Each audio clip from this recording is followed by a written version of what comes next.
Hi everyone, in this video I am going to show you how to add sitemap to Google Search Console. I will show you everything from accessing our Google Search Console account, creating a sitemap for our website and submitting it to Google Search Console. So let's see how we can do it. So this is our website and today we are going to add this website sitemap to the Google Search Console. So I have created this website with the help of WordPress, but if you are using Wix, Shopify or any other platform, process is almost the same. So in order to generate our sitemap, next to our domain name, we are going to put /sitemap.xml.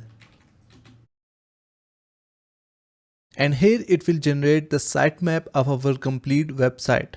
If you're using Wix for your website, the process is the same. Just you need to add sitemap.xml next to your domain. And also if you're using Shopify, the process is the same. Just you need to add sitemap.xml next to your Shopify domain and it will generate the sitemap of your Shopify website. So here is the sitemap of our WordPress website. So now we will go to Google Search Console. So here it is. I have already submitted this website to the Google Search Console. Now to add the sitemap, we are going to click on Sitemaps from here.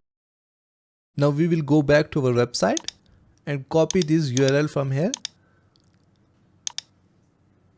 Go back to Google Search Console and paste it here.